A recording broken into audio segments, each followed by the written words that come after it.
मुरमुरा लाडू बनवताना बऱ्याचदा लाडू खूप कडक होतात, तर कधी लाडू नरम पडून त्यापासून मुरमुरे सेपरेट होतात। तर असे होऊ नये यासाठी आज आपण क्रंची पॉइंटमध्ये परफेक्ट मुरमुरा लाडूची प्रोसेस बघणार आहोत आणि हे लाडू आणखी स्वादिष्ट कसे बनवता येतील ते सुद्धा मी तुम्हाला सांगणार आहे। अर्थातच स्किप न करता व्हिडिओ शेवटपर्यंत बघा।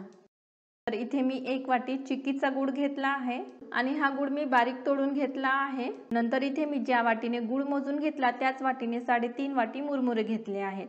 गुळ आणि मुरमुऱ्यांचं प्रमाण मोजून घेताना मी तुम्हाला सजेस्ट करणार की ते वजनाने मोजून न घेता एखाद्या वाटीने किंवा कपने मोजून घ्या। इथे मी घेतलेले मुरमुरे छान कडक आहेत आणि हे बघा हाताने सहज तुटत आहेत। मुरमुरे नरम असतील तर लाडू सुद्धा नरम होतात आणि ते खायला चांगले लागत नाही। तुम्ही घेतलेले मुरमुरे अशा प्रकारे क्रिस्पी नसतील आणि नरम असतील तर यासाठी कडक उन्हामध्ये 1 तास वाळवून घ्या किंवा कढईमध्ये घालून 10 ते 15 मिनिटे बारीक गॅसवर परतून घ्या। छान क्रिस्पी होतात आणि नंतरच लाडू करायला घ्या। आता लाडूचे पाक बनवण्यासाठी कढईमध्ये गूळ घाला आणि आता गॅस चालू करून गॅसची फ्लेम स्लो ठेवा। गुळाला सतत ढवळत राहा। मुरमुरा लाडूसाठी पाक तयार करताना पाणी अजिबात घालू नका। पाणी घातलं तर पाक तयार व्हायला बराच वेळ लागतो आणि लाडू सुद्धा काही वेळानंतर नरम पडतात। हे बघा गूळ पूर्णपणे वितळला आहे। पाक बनवण्यासाठी गूळ घालताना नेहमी तो बारीक चिरून किंवा किसूनच घाला। त्यामुळे गूळ पटकन आणि सारख्या प्रमाणात वितळतो आणि पाक सुद्धा अजिबात बिघडत नाही। ज्या कढईमध्ये पाक बनवून घेणार आहोत ती सुद्धा जाड बुडाचीच घ्या। कढई पातळ घेतली तर पाक व्यवस्थित होत नाही आणि तो लवकर करपण्याची शक्यता असते। गॅसची फ्लेम अजिबात मीडियम किंवा हाय करू नका, तर बारीक गॅसवरच हा पाक तयार करून घ्यायचा आहे। तर इथे आपला पाक सुद्धा तयार झाला आहे आणि हा पाक तयार झाला की नाही हे आपण 3 प्रकाराने ओळखू शकतो। तर हे बघा पाकाला फेस आल्यासारखं दिसत आहे, म्हणजेच पाक आपला अगदी परफेक्ट तयार झाला आहे। आणि ह्या प्रकाराने तुम्हाला समजत नसेल तर एका वाटीमध्ये पाणी घ्या आणि यामध्ये पाकाचे काही थेंब घाला आणि थोडं थंड होऊ द्या। तोपर्यंत पाकाला सतत ढवळत राहा, नाहीतर ते करपू शकते। आणि हे बघा हलवून बघितल्यानंतर सुद्धा पाकाचे थेंब पाण्यामध्ये अजिबात विरघळले नाहीत। तिसरा प्रकार बघा, पाकाचा गोळा बनवून तो वरून पाण्यामध्ये सोडल्यानंतर हा बघा असा आवाज येतो।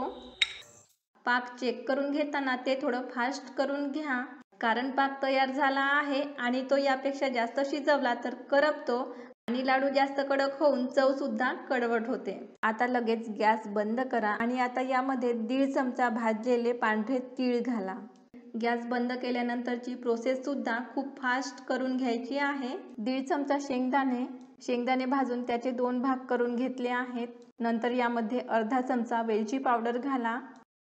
तीळ, शेंगदाणे आणि वेलची पावडर घालणे अगदी ऑप्शनल आहे, परंतु हे घातल्यामुळे लाडू खूप स्वादिष्ट होतात। यानंतर मुरमुरा लाडू बनवताना एकदा ट्राय करून बघा। मुरमुरे घालण्याआधी हे तिन्ही जिन्नस पटापट छान मिक्स करून घ्या। नंतर यामध्ये मुरमुरे घाला।